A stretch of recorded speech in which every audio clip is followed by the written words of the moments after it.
નમસ્કાર વિદ્યાર્થી મિત્રો, ધોરણ 11 કોમર્સ વિષય નામાના મૂળતત્વ એકાઉન્ટન્સી, જેની અંદર ચેપ્ટર નંબર 5 જોઈ રહ્યા છીએ આપણે, હિસાબી સમીકરણ અને ધંધાના વ્યવહારો, જેની થિયરીઓ આપણે જોઈ ગયા છીએ, થિયરીઓ સમજી લીધી છે, જેમાં સમીકરણ શું હતું, કઈ રીતે તેની અસર થશે વગેરે બાબતો આપણે થિયરીના વિડીયોની અંદર જોઈ છે. અને હવે આ વિડીયોની અંદર આપણે સ્વાધ્યાયનો એક્ઝામ્પલ નંબર 2 ગણવાના છીએ. તો એક્ઝામ્પલ નંબર 2માં કહેવામાં આવ્યું છે કે નીચેના વ્યવહારોની આમનોંધ લખો અને તેની સમીકરણ આધારિત હિસાબી અસરો સમજાવો. તો તેના માટે દરેક વ્યવહાર ક્રમવાઇઝ જોતા જઈશું, પરંતુ તેમાં ખાના કયા બનાવવાના છે અને કઈ રીતે સમજૂતી આપવાની છે તે આપણે જોઈ લઈએ. અને મિત્રો, આ એક્ઝામ્પલ આખો આ રીતે 19-20 વ્યવહારોનો એક્ઝામ્પલ પૂછવામાં આવતો નથી, પરંતુ આની અંદરથી ફક્ત 2 કે 3 વ્યવહારો લઈને પૂછવામાં આવે છે કે આ વ્યવહારનું હિસાબી સમીકરણ A = C+L સમજાવો, અને તે પણ સમજૂતી સાથે. આમ નોંધ લખવાની અને તેની સમજૂતી આપવાની અને સમીકરણ કેવી રીતે મળે છે તે સમજાવવાનું હોય છે. તો આપણે આ એક્ઝામ્પલ ગણીશું અને તેના ખાતા જોઈ લઈએ. તો કયા કયા ખાના પડશે? પહેલું ખાનું આવશે ક્રમ. ત્યારબાદ ક્રમ પછી અહીં તમે વ્યવહારનું ખાનું બનાવી શકો કે એ વ્યવહાર અહીં જે આપવામાં આવ્યો છે તે વ્યવહાર તમે અહીં લખી શકો જો બનાવવો હોય તો. બાકી રકમમાં વ્યવહાર હોય છે તેના પરથી આપણે ગણતરી કરી સમજૂતી આપવાની હોય છે. તો પહેલું ખાનું ક્રમ, બીજું વ્યવહાર જો બનાવો તો. ત્યારબાદ આમનોંધ, આમનોંધ પછી ઉધાર રકમ રૂપિયા, જમા રકમ રૂપિયા, ત્યારબાદ તેની સમજૂતી, કેમ કયું ખાતું ઉધાર થયું અને કેમ કયું ખાતું જમા થયું. ત્યારબાદ આવશે મિલકતો A બરાબર મૂડી C પ્લસ દેવું L, એટલે કે મિલકતો A બરાબર એસેટ્સ, મૂડી C બરાબર કેપિટલ અને દેવું L બરાબર લાયબિલિટી. તો આ રીતે મિત્રો નોટની સામસામેના બંને પેજ ઉપર આપણે ખાતા બનાવીશું તો આપણો દાખલો અહીં સંપૂર્ણ રીતે સમાઈ જશે. હવે જોઈએ આપણે વ્યવહાર પ્રમાણે સમજૂતી. તો નંબર 1 વ્યવહારમાં કહ્યું છે ₹80,000 લાવી ધંધો શરૂ કર્યો. તો 80,000 ધંધામાં આવે છે તેની આમનોંધ લખવાની છે. તો રોકડ ધંધામાં આવી, રોકડ આવે તો ઉધાર, તે માલિક ધંધામાં રોકડ લાવે છે માટે તે થશે મૂડી ખાતે જમા. પહેલા વ્યવહારની આમનોંધ થઈ, રોકડ ખાતે ઉધાર ₹80,000, તે મૂડી ખાતે જમા ₹80,000. હવે તેની સમજૂતી જોઈએ. તો રોકડ ધંધામાં આવી માટે રોકડ વધે છે, અને બીજું ધંધામાં માલિક મૂડી લાવે છે તો ધંધાની મૂડીમાં પણ વધારો થયો માટે મૂડી વધે છે. હવે સમજૂતી પછીનું ખાનું છે મિલકતોમાં શું ફેરફાર થયો, મૂડીમાં શું ફેરફાર થયો અને દેવામાં શું ફેરફાર થયો. તો આપણે જોઈશું રોકડ ₹80,000 વધી, કારણ કે રોકડ ધંધામાં આવી તો રોકડ 80,000 વધી, તો તેની સાથે સાથે મૂડી ₹80,000 વધે છે અને દેવામાં કોઈ પણ જાતનો ફરક પડતો નથી. માટે રોકડ અહીં જેટલી વધે છે તેટલા જ રૂપિયાથી મૂડી પણ વધે છે. તો બંને બાજુ 80,000 થશે. માટે A બરાબર C+L, A બરાબર 80,000, C 80,000 પ્લસ 0 એટલે કે C+L 80,000. તો A 80,000 થશે અને C+L પણ કેટલા થશે? ₹80,000. તો આ રીતે પહેલો વ્યવહાર થયો. આગળ જોઈશું નંબર 2. ₹20,000 બેંકમાં ભરી ખાતું ખોલાવ્યું. આપણે પૈસા બેંકમાં ભર્યા, બેંક લેનાર છે, વ્યક્તિ હોવાથી લેનારનું ખાતું ઉધાર થશે, રોકડ ધંધામાંથી જાય છે માટે જમા થશે. નંબર 2. હવે આ પહેલો વ્યવહાર પૂરો થયો, ત્યાં આપણે આખી આડી લીટી દોરી દીધી છે જેથી ખબર પડે કે પહેલો વ્યવહાર અહીં પૂર્ણ થશે અને હવે બીજો વ્યવહાર ચાલુ થયો. બેંકમાં રોકડ ભરી, બેંક લેનાર છે, બેંક ખાતે ઉધાર ₹20,000, તે રોકડ ધંધામાંથી જાય છે, રોકડ ખાતે જમા ₹20,000. બેંક શિલ્લક વધે છે માટે બેંક ખાતું ઉધાર, અને રોકડ શિલ્લક ઘટે છે માટે રોકડ ખાતું જમા. હિસાબી સમીકરણમાં શું અસર થશે? તો રોકડ 80,000 ગયા વ્યવહારની હતી જ આપણી પાસે, માઇનસ બેંકમાં ભર્યા એટલે રોકડ ઓછી થઈ ગઈ ₹20,000થી, તો 80,000 માઇનસ 20,000 એટલે કેટલા થયા? 60,000. તો રોકડ શિલ્લક થઈ ગઈ ₹60,000, જ્યારે બેંક શિલ્લક અહીં નવી આવી અને બેંક શિલ્લકમાં વધારો થયો 20,000નો.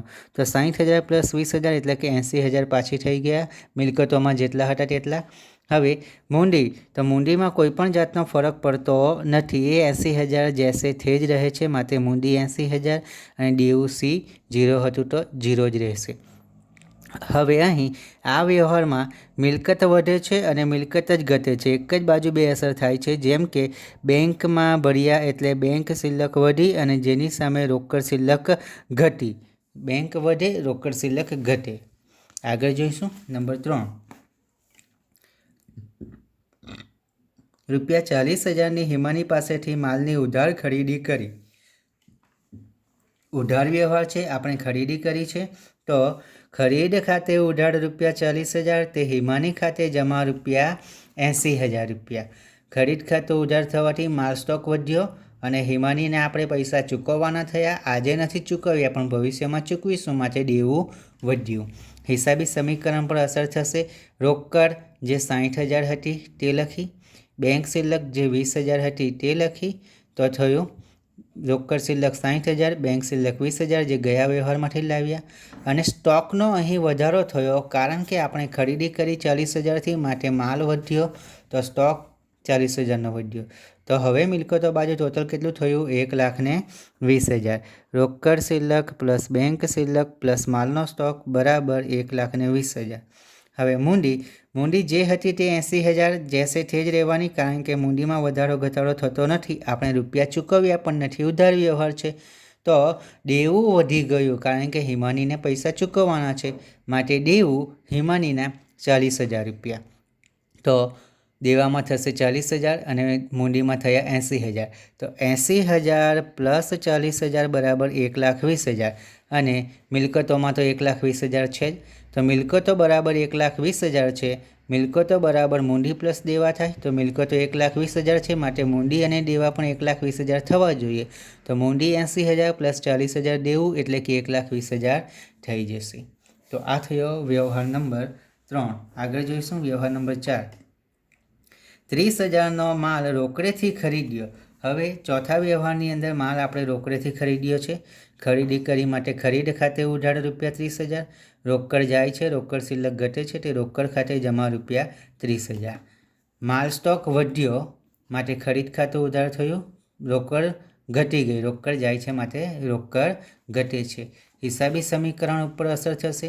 રોકડ જે 60,000 હતી તે માલની ખરીદી કરી ₹30,000ની, એટલે રોકડ શિલ્લક ઘટી ગઈ. તો હવે રોકડ શિલ્લક કેટલી થઈ ગઈ? ₹30,000.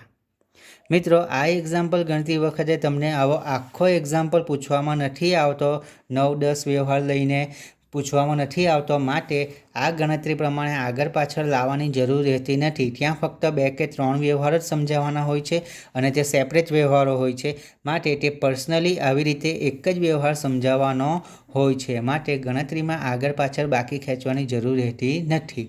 હવે અહીં આપણે સંપૂર્ણ એક્ઝામ્પલ ગણીએ છીએ આખો, માટે દરેક વસ્તુઓની વિગતવાર સમજૂતી કરી છે અને વિગતવાર આપણે સમજૂતી મેળવીએ છીએ.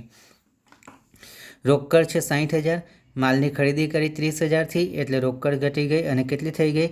₹30,000. બેંક શિલ્લક જે 20,000 હતી તે 20,000 રહેશે.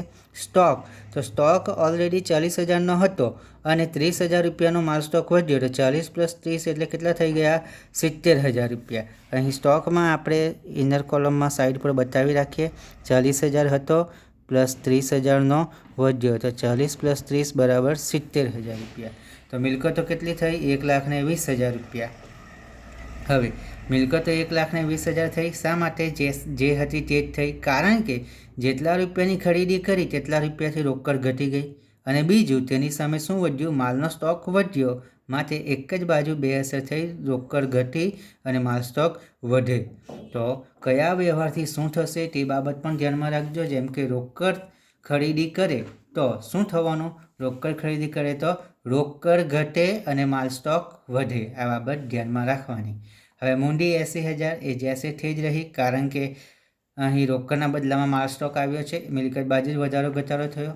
દેવું પણ જેસે થે રહ્યું 40,000.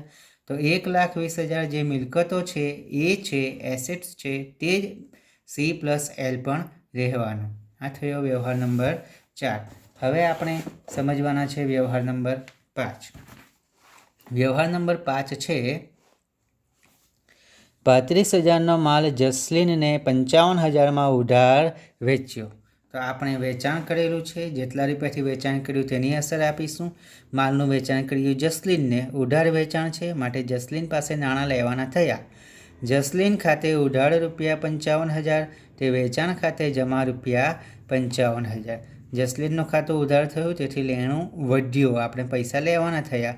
અને બીજું વેચાણ કર્યું માટે સ્ટોક ઘટ્યો. તો સમજૂતીમાં આ અસર લખાશે. હવે સૂત્રમાં શું થવાનું?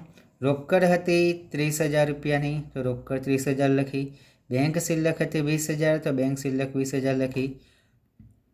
સ્ટોક હતો 70,000નો, એમાંથી આપણે વ્યવહારમાં 35,000નો માલ સ્ટોક વેચેલો છે, તે પણ કેટલામાં? 55,000માં.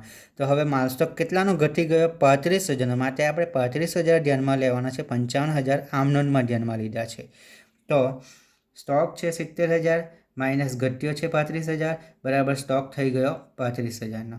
અને જેની સામે લેણું વધ્યું એટલે કે મિલકત લેણા, તો લેણું વધે છે માટે લેણું જસલીનનું 55,000 રૂપિયા વધ્યું. તો હવે મિલકતો થઈ ટોટલ 1,40,000, જે 1,20,000 હતી તે હવે થઈ ગઈ 1,40,000. કારણ કે 35,000નો માલ 55,000માં વેચેલો એટલે કે 20,000 રૂપિયા આપણો નફો થયો છે. તો તેની સાથે મિલકતો 1,40,000ની થઈ. તો મૂડીમાં શું થયું? મૂડી 80,000ની હતી, પ્લસ નફો થયો એટલે કે 20,000 રૂપિયા પ્લસ થઈ ગયા મૂડીમાં. તો મૂડી ટોટલ થઈ ગઈ 1,00,000. અને દેવું જે હતું 40,000નું હિમાનીનું, તે દેવું જેસે થઈ જ રહે છે એટલે 1,00,000 પ્લસ 40,000 બરાબર 1,40,000. તો મિલકતો 1,40,000 છે, જેની સામે મૂડી અને દેવા પણ 1,40,000ના થઈ જશે. આગળ જોઈશું વ્યવહાર નંબર 6. રૂપિયા 10,000નો માલ 18,000માં રોકડેથી વેચ્યો. તો વ્યવહાર નંબર 6માં જોઈશું. રોકડ ધંધામાં આવશે, રોકડ આવે તો રોકડ ખાતે ઉધાર 18,000, માલનું વેચાણ કર્યું માટે તે વેચાણ ખાતે જમા 18,000. રોકડ શિલ્લક વધી અને સ્ટોકમાં ઘટાડો થયો. મિલકતોમાં સૂત્ર કઈ રીતે જોવાનું છે તે જોઈએ. તો મિલકતો એ બરાબર રોકડ 30,000 રૂપિયા હતી જેસેથી, પ્લસ તેમાં વધારો થયો 18,000 રૂપિયાનો, કારણ કે રોકડેથી વેચાણ કર્યું. ટોટલ રોકડ થઈ ગઈ 48,000. બેંક શિલ્લક જે હતી તે જ 20,000 રહે છે. સ્ટોકમાં 35,000નો સ્ટોક હતો આપણી પાસે ગયા વ્યવહારમાં, તેમાંથી 10,000નો સ્ટોક વેચી દીધો, કારણ કે ભલે 18,000માં વેચ્યો પરંતુ સ્ટોક તો માલ કેટલાનો ગયો? 10,000નો ગયો. માટે 10,000 રૂપિયા સ્ટોકમાંથી ઓછા થઈ ગયા, તો 25,000નો સ્ટોક રહ્યો. અને લેણું જસલીન પાસેથી 55,000 જે લેવાના છે તે. તો હવે ટોટલ મિલકતો બાજુ થાય છે 1,48,000. તો જોઈએ મૂડી સીમાં શું ફેરફાર થાય છે. તો મૂડી 1,00,000 હતી અને પ્લસ 10,000નો માલ 18,000માં વેચ્યો એટલે કે 8,000નો ફાયદો થયો, નફો થયો, પ્લસ નફો 8,000, ટોટલ થયા 1,08,000 રૂપિયા. અને દેવું જે હતું તે હેમાનીનું 40,000 રૂપિયા રહ્યું.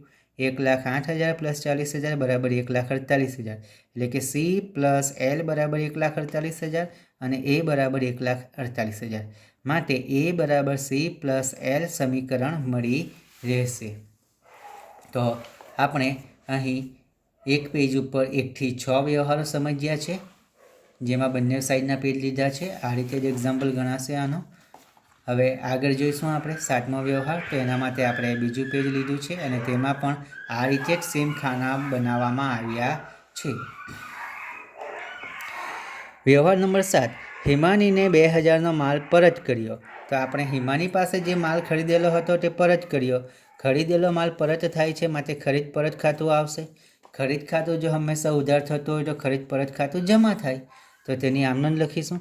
હિમાની હવે માલ લેનાર છે, લાભ લેનાર છે, માટે હિમાની ખાતે ઉધાર રૂપિયા 2,000, તે ખરીદ પરત ખાતે જમા 2,000. હવે અહીં હિમાનીને આપણે જે ચૂકવવાના હતા તેમાંથી દેવું ઘટી જશે 2,000 રૂપિયાનું, માટે દેવું ઘટ્યું અને જેની સામે સ્ટોક પણ ઘટશે, કારણ કે એટલો માલ આપણે ખરીદેલો હતો તે પરત કરી દીધો, ખરીદીમાંથી ઓછો થઈ ગયો. હવે રોકડ ગયા વ્યવહારમાં જે હતી તે જ લખાશે. રોકડ ગયા વ્યવહારમાં કેટલી હતી? 48,000 રૂપિયા. તો રોકડ લખીશું 48,000. બેંક શિલ્લક હતી 20,000. સ્ટોક હતો 25,000નો, તેમાંથી 2,000નો સ્ટોક ઘટી ગયો, કારણ કે આપણે માલ પરત કર્યો, ખરીદેલો માલ પરત કર્યો, માટે -2,000. તો થયા 23,000નો માલ સ્ટોક. અને લેણું હતું 55,000 જસલીનનું, તે લેણું જેસે તે જ રહેવાનું, જસલીનનું લેણું 55,000, તો થયા 1,46,000. મૂંડી, તો મૂંડી જે હતી 1,08,000 તે જેસે તે જ રહેશે, મૂંડીમાં કંઈ ફરક પડતો નથી, 1,08,000. જ્યારે દેવું હિમાનીનું 40,000નું હતું પરંતુ 2,000નો માલ પરત કરી દીધો, માટે હવે દેવું ઘટીને કેટલું થઈ ગયું? 38,000. તો અહીં એક બાજુ સ્ટોકમાં ઘટાડો થાય છે જ્યારે બીજી બાજુ દેવામાં ઘટાડો થાય છે, માટે એ બરાબર સી પ્લસ એલ મળી રહેશે. એ થશે 1,46,000, તેના બરાબર સી અને એલ પણ બંનેનો સરવાળો થઈને 1,46,000 થઈ જશે.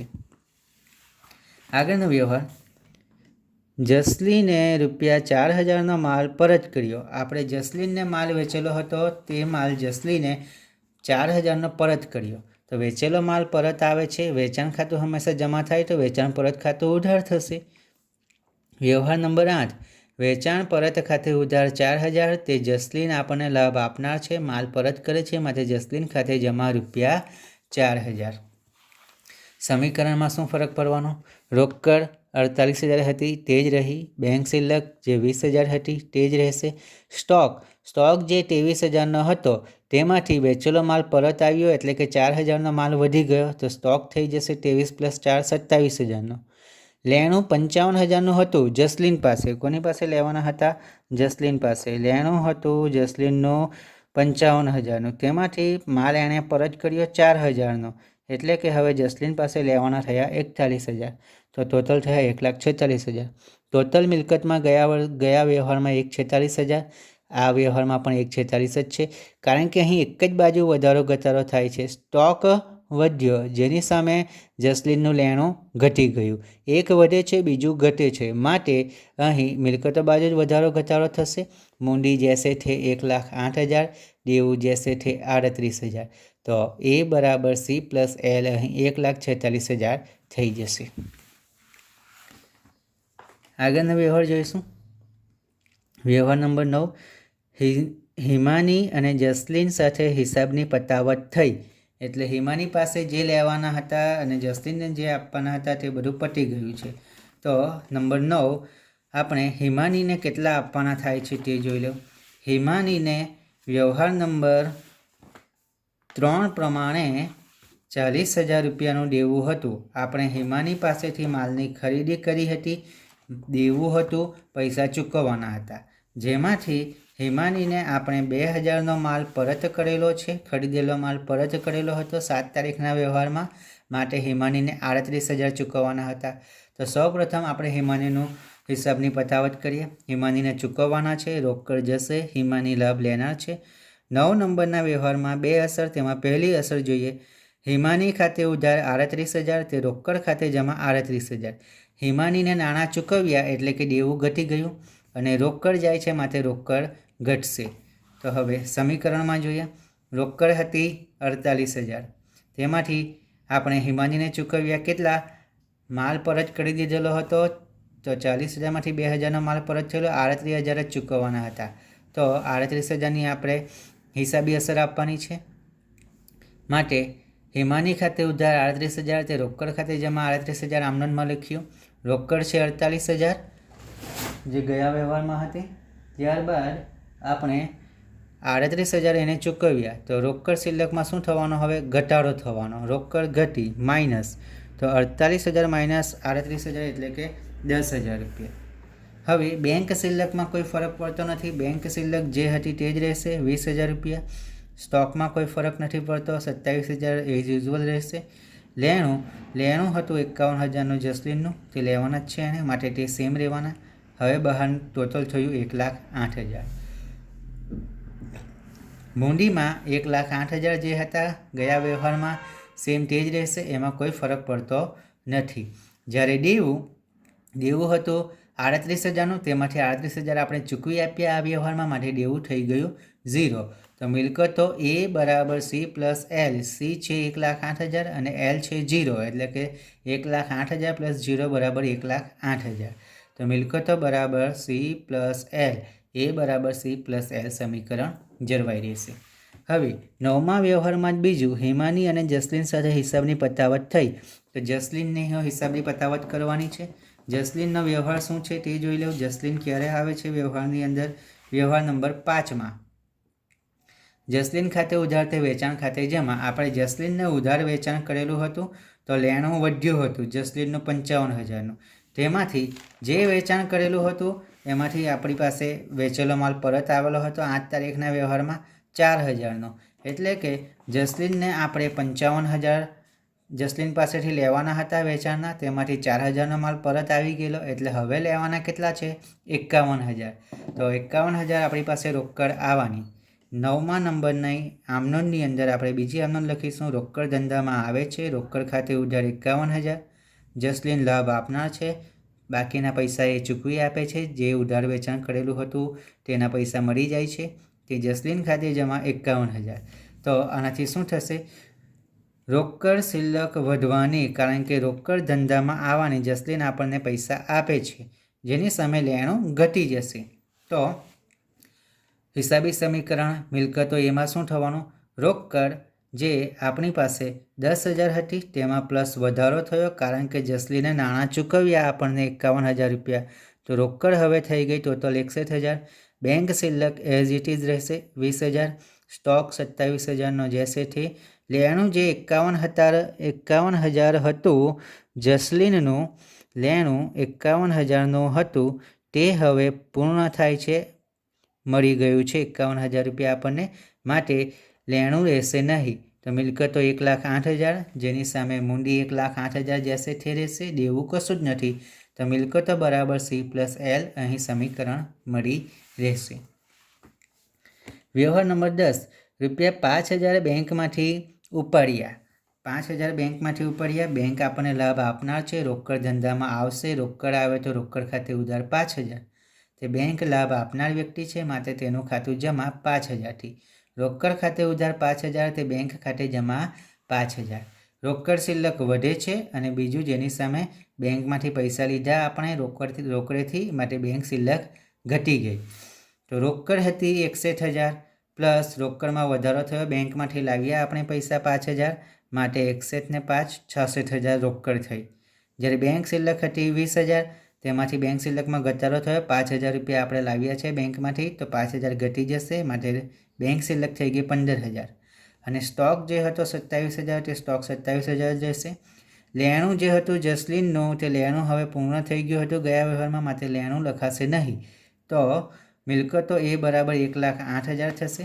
મૂડીમાં કોઈ જાતનો ફરક પડતો નથી, કારણ કે બંને અસર મિલકતોમાં જ થાય છે. રોકડ વધે છે, બેંક શિલ્લક ઘટે છે. એક વધે બીજું ઘટે, એક જ મિલકતની અંદર અસર થશે, માટે મૂડી જશે ઠે રહેશે, દેવું બી જશે ઠે રહેશે. માટે એ બરાબર 1,08,000 બરાબર C+L પણ 1,08,000. અહીં હિસાબી સમીકરણ મળી રહેશે અને વ્યવહાર નંબર 10 પૂર્ણ થશે. આગળ જઈશું વ્યવહાર નંબર 11. ₹4,000 પગારના ચેકથી ચૂકવ્યા. આપણે પગાર ચૂકવ્યો, પગાર ખર્ચો હોવાથી પગાર ખાતે ઉધાર ₹4,000 તે ચેકથી ચૂકવ્યા. બેંક લાભ આપનાર છે, માટે તે બેંકનું ખાતું જમા ₹4,000. હવે સમજૂતીમાં ખર્ચ મૂડી ઘટી ગઈ, પગાર ચૂકવ્યા માટે ખર્ચ થયો, મૂડી ઘટી, અને બેંક દ્વારા ચૂકવ્યો ચેકથી, માટે બેંક શિલ્લક પણ ઘટે છે. મિલકતોમાં શું અસર થવાની? રોકડ શિલ્લક ગયા વ્યવહારમાં આપણી પાસે 66,000 હતી, તે જશે તે રહી 66,000. બેંક શિલ્લક જે ગયા વ્યવહારમાં આપણી પાસે 15,000 હતી, તે બેંક શિલ્લક હવે 15,000માંથી ઘટાડો થશે 4,000, કારણ કે આપણે 4,000નો પગાર ચૂકવ્યો છીએ, પગાર ખર્ચો છે. 4,000 રૂપિયાથી બેંક શિલ્લક ઘટશે, માટે બેંક શિલ્લક થઈ 11,000. સ્ટોક હતો 27,000નો, જશે તે રહેશે. ટોટલ 1,04,000, કારણ કે ગયા વ્યવહારમાં 1,08,000 રૂપિયા હતા મિલકતો, જેમાંથી 4,000 રૂપિયા આપણે ચૂકવ્યા, માટે 4,000 રોકડ ઘટી, તો 1,04,000 થઈ ગયા મિલકતોમાં. હવે મૂડીમાં જોઈએ તો 1,08,000 રૂપિયા મૂડી હતી ગયા વ્યવહારની અંદર, તે પગાર ચૂકવવાથી ઘટી જશે 4,000 રૂપિયાથી, ધંધામાંથી એટલા રૂપિયા ઓછા થઈ ગયા, તો હવે મૂડી રહી 1,04,000. જ્યારે દેવું કશું જ ન હતું, દેવામાં 0 છે, માટે મિલકતો એ બરાબર 1,04,000 પ્લસ 0 C+L 1,04,000 સમીકરણ મળી રહેશે. વ્યવહાર નંબર 12. 3000 કમિશનના રોકડા મળ્યા અને 2500 મળવાના બાકી છે। અહીં બે વ્યવહાર છે તો આપણે બે ટુકડાઓ કરી દઈએ। પહેલાં 3000 કમિશનના રોકડા મળ્યા, રોકડ ધંધામાં આવે છે। રોકડ ધંધામાં આવે તો 12 નંબરમાં પહેલી હમણાં રોકડ ખાતે ઉધાર 3000, તે શાની આવક છે? કમિશનની આવક છે, લાભ થાય છે માટે જે તે ખાતું જમા, તે કમિશન ખાતે જમા 3000। રોકડ વધી કારણ કે રોકડા 3000 કમિશનના મળ્યા, જેની સામે ઉપજ એટલે કે મૂડી પણ વધી ગઈ, 3000 ધંધામાં આવ્યા માટે મિલકતોમાં રોકડ શિલ્લક 66000 હતી, પ્લસ તેમાં વધારો થયો છે 3000નો, તો રોકડ શિલ્લક થઈ ગઈ 69 69000, બેંક શિલ્લક जैसे थे 11000, સ્ટોક 27000, ટોટલ 1,60,000 થયા। જે 1,04,000 હતા તેમાં રોકડ વધવાથી 3000 રૂપિયાની હવે 1,60,000 થઈ ગયા। મૂડીમાં જુઓ, મૂડી 1,04,000 હતી, પ્લસ કમિશનની આવક મળી 3000 વધ્યા તો મૂડી થઈ ગઈ 1,60,000। દેવામાં કોઈ પણ જાતનો ફરક પડતો નથી માટે એ બરાબર 1,60,000 બરાબર સી પ્લસ એલ 1,60,000 થઈ જશે। હવે આગળ જોઈએ, તેની અંદરનો બીજો વ્યવહાર અને 2500 મળવાના બાકી છે, શાના? કમિશનના। તો મળવાનું બાકી કમિશન ખાતે ઉધાર 2500, તે કમિશન ખાતે જમા 2500 રૂપિયા। જે આવક મળવાની બાકી છે તેનું ખાતું ઉધાર, મળવાનું બાકી કમિશન ખાતે, તે જે તે આવક ખાતે જમા, કમિશન ખાતે જમા। મળવાનું બાકી છે એટલે કે લેણું વધી ગયું, આપણે લેવાના થયા, અને બીજું ઉપજમાં મૂડીમાં વધારો થશે। લેણું હોય તો મિલકત લેણા બાજુ આવશે એટલે કે મિલકતોમાં જ લખાશે। રોકડ શિલ્લક હતી 69 69000 માઇનસ રોકડ શિલ્લક હતી 69000, તો 69000 તેમાં આપણી આવક મળવાની બાકી છે 2500 રૂપિયા, મળવાનું બાકી કમિશન એટલે કે રોકડ 69000, બેંક શિલ્લક 11000 જૈસેથી, સ્ટોક બી જૈસેથી 27000। લેણું 0 હતું આપણી પાસે, અત્યાર સુધી ન હતું પણ હવે લેણું વધ્યું, શાનું? મળવાનું બાકી કમિશન, મળવાનું બાકી કમિશનના કેટલા રૂપિયા? 2500 રૂપિયા। તો લેણું કેટલું થઈ ગયું હવે નવું? 2500 રૂપિયાનું। તો ટોટલ થશે મિલકતોમાં 1,09,500, જેની સામે મૂડી હતી 1,60,000ની ગયા વ્યવહારમાં, પ્લસ વધારો થયો 2500નો, કમિશન વધ્યું, મળવાનું બાકી છે 1,09,500। તો મિલકતો વધી, જેની સામે મૂડીમાં પણ વધારો થાય છે, દેવું જૈસે થે 0 જ છે, તો એ બરાબર સી પ્લસ એલ મળી રહેશે। એ બરાબર 1,09,000 છે, સી બરાબર 1,09,000 પ્લસ એલ 0 એટલે કે સી પ્લસ એલ 1,09,000, તો એ બરાબર સી પ્લસ એલ જળવાઈ રહેશે। હવે આગળનો વ્યવહાર છે 13મો, 4000નું ભાડું ચૂકવ્યું છે અને 1500નું ચૂકવવાનું બાકી છે। અહીં એક જ વ્યવહારમાં બબ્બે વ્યવહારો આપી દેવામાં આવ્યા છે માટે એને બે ટુકડાઓ કરીશું। ₹4000નું ભાડું ચૂકવ્યું તો પહેલાં બંને સાથે લઈએ તો પણ ચાલશે, સંયુક્ત આમરણમાં આપણે બંને સાથે લઈ લઈએ ચાલો અત્યારે, કારણ કે એકમાં અલગ અલગ જોઈ લીધું છે, આમાં સાથે લઈએ। 4000નું ભાડું ચૂકવ્યું અને 1500 ચૂકવવાના બાકી છે। ભાડા ખાતે ઉધાર ટોટલ 5500 રૂપિયા, 5500, તે રોકડ ખાતે જમા 4000 ચૂકવી દીધું છે, તે બાકી ભાડા ખાતે જમા 1500, કારણ કે આ ચૂકવવાનું બાકી છે માટે જમા થયું। હવે ખર્ચ મૂડી ઘટી ભાડું ચૂકવ્યું એટલે, બીજું રોકડ ઘટી રોકડેથી જવાના પૈસા એટલે, ત્રીજું ભાડું ચૂકવવાનું બાકી છે તો દેવું વધી ગયું। આગળ જોઈએ હિસાબી અસરો, રોકડ 69 69000 હતી, માઇનસ ઘટી ગઈ 4000 ભાડું ચૂકવ્યું એટલા માટે, ઘટી શાના કારણે? કારણ કે ભાડું ચૂકવેલું છે 4000, તો હવે થઈ ગઈ 65000 રોકડ શિલ્લક, બેંક શિલ્લક 11000 જ રહેશે, સ્ટોક જે 27000નો હતો તે જ રહેવાનો, લેણું 2500 જે છે તે જ રહેવાનું, તો 1,05,500, જે 1,09,500 હતી તેમાંથી 4000 માઇનસ થયા રોકડ શિલ્લકમાં, તો હવે થઈ ગયા 1,05,500 બરાબર મૂડી 1,09,500 હતી, જેમાંથી મૂડી ઘટી ગઈ 5,500થી, એટલે હવે થઈ ગયા 1,04,000, તો 1,04,000 મૂડી થઈ, જેની સામે દેવું 0 હતું જે વધી ગયું કારણ કે ચૂકવવાનું બાકી ભાડું છે અહીં 1500 રૂપિયા, તો દેવું કેટલું થશે? 1500, તો 1,04,000 સી પ્લસ 1500 એલ બરાબર સી પ્લસ એલ, ટોટલ 1,05,500 બરાબર એ બરાબર સી પ્લસ એલ, અહીં સમીકરણ મળી રહેશે। અહીં 13 નંબરના વ્યવહારની આપણે સંયુક્ત અસર જોઈ લીધી છે। 14મો વ્યવહાર છે 2000નો માલ ધર્મદામાં આપ્યો, ધર્મદામાં આપ્યો, આપણો ખર્ચો થયો, માલ જાય છે તે ખરીદીમાંથી ઓછો થઈ જશે. ધર્મદા ખર્ચ ખાતે ઉધાર 2000, તે ખરીદ ખાતે જમા રૂપિયા 2000. ખર્ચ થવાથી મૂડી ઘટી ગઈ અને જેની સામે સ્ટોકમાં પણ ઘટાડો થઈ ગયો. મિલકતોમાં થશે અસર.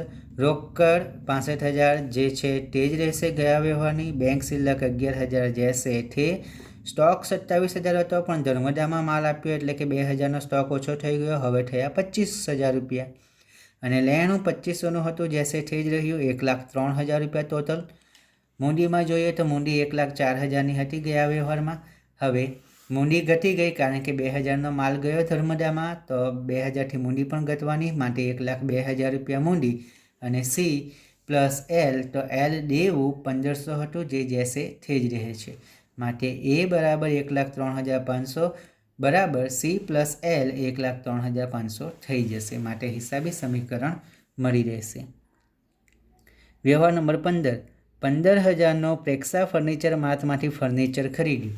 હવે અહીં ફર્નિચર ખરીદવામાં આવે છે, તો ફર્નિચર ધંધામાં આવે છે, મિલકત આવે તો ઉધાર. ફર્નિચર ખાતે ઉધાર 15,000 રૂપિયા, તે પ્રેક્ષા ફર્નિચર માર્ટ ખાતે જમા 15,000, કારણ કે પ્રેક્ષા ફર્નિચર માર્ટ લાભ આપનાર છે, લાભ આપનારનું ખાતું જમા થશે, તે વ્યક્તિ ખાતું છે. મિલકત વધી, ફર્નિચર આવ્યું. દેવું વધે છે કારણ કે પ્રેક્ષા ફર્નિચર માર્ટને નાણાં ચૂકવવાના થયા. રોકડ હતી 65,000 જશે તે. બેંક શિલ્લક હતી 11,000 જશે તે. સ્ટોક જે હતો 25,000 તે જ રહેવાનો.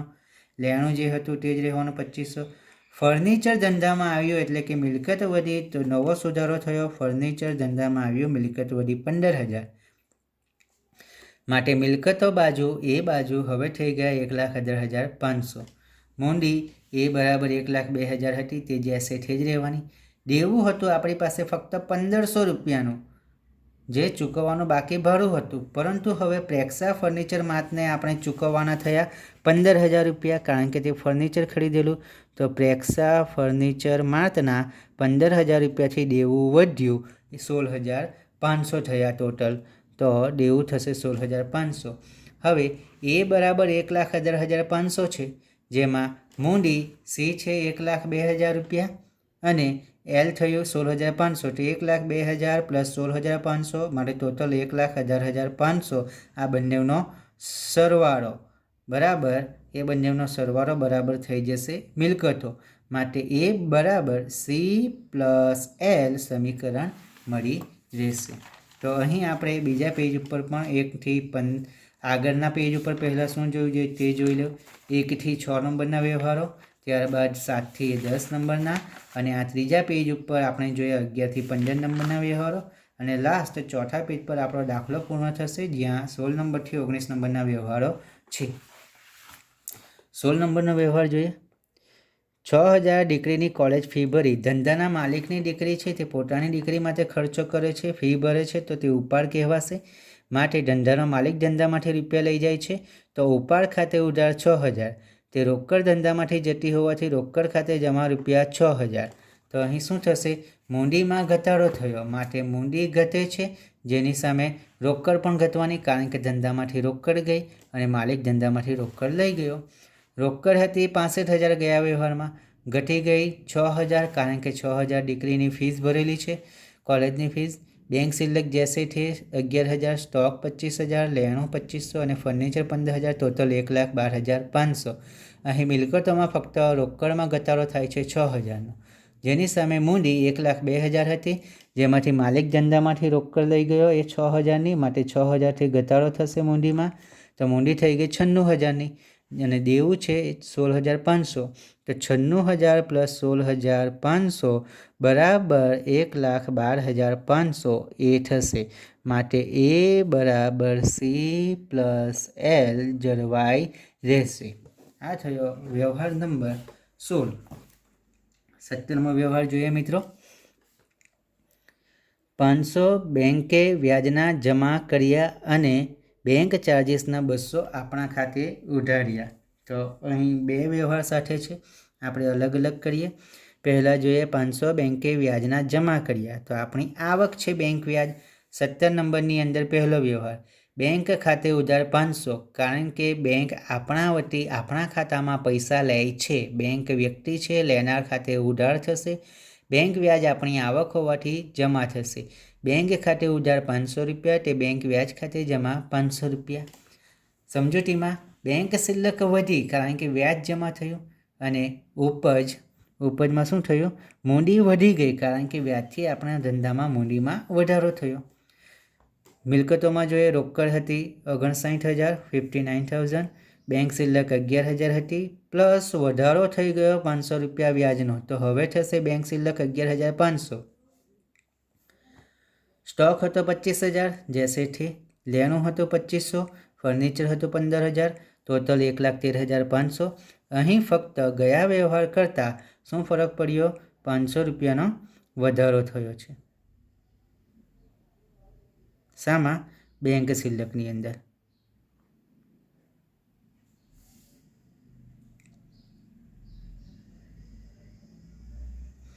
અહીં 1,13,000 થશે. તો તેની સામે મૂડીમાં જુઓ 96,000 હતી પ્લસ વધારો થયો, વ્યાજ મળ્યું માટે અહીં વ્યાજની અસર છે 500 રૂપિયાની, 96,500 થશે. જેની સામે દેવું 16,500 જે હતું તે જ છે, માટે 96,500 પ્લસ 500 97,000 ને 10 1,60,000 ને પ્લસ 6 એટલે કે 1,13,000 ટોટલ. તો એ બરાબર સી પ્લસ એલ અહીં પણ મળી રહેશે. આ થયું મૂડી પર વ્યાજ. જેની સામે હવે તેમાં જ નંબર 2 જોવાનો છે બેંક ચાર્જીસ. બેંક ચાર્જીસના 200 આપણા ખાતે બેંકે ઉધારેલા છે, તો આપણા ખાતામાંથી એટલી રકમ ઘટી જવાની, બેંક શિલ્લક ઘટશે માટે બેંક ખાતું જમા થશે. જ્યારે બેંક ચાર્જીસ આપણો ખર્ચો હોવાથી બેંક ચાર્જીસ ખાતું ઉધાર થયું. બેંક ચાર્જીસ ખાતે ઉધાર 200 રૂપિયા, તે બેંક ખાતે જમા રૂપિયા 200 રૂપિયા.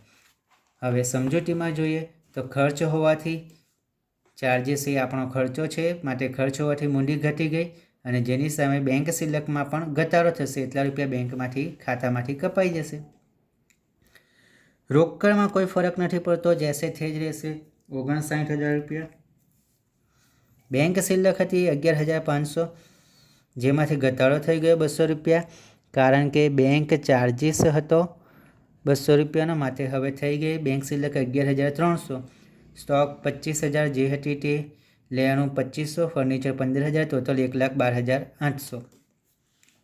મૂડી છે 96,500, તેમાંથી મૂડીમાં ઘટાડો થયો કારણ કે બેંક ચાર્જીસ ખર્ચો હોવાથી બેંક શિલ્લકમાંથી એટલી રકમ ઘટી ગઈ, તો હવે થશે 96,300.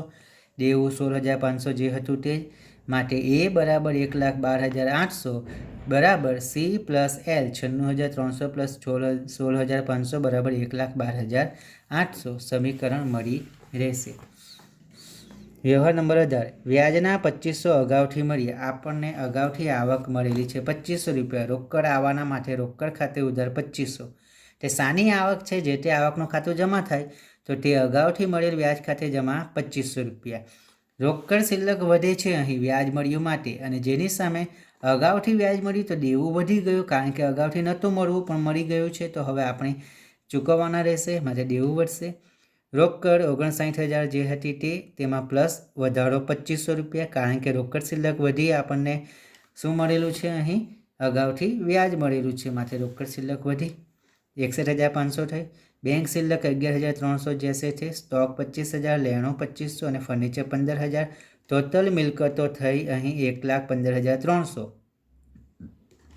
જેની સામે મૂડી જૈસે છે 96,300 રહેશે.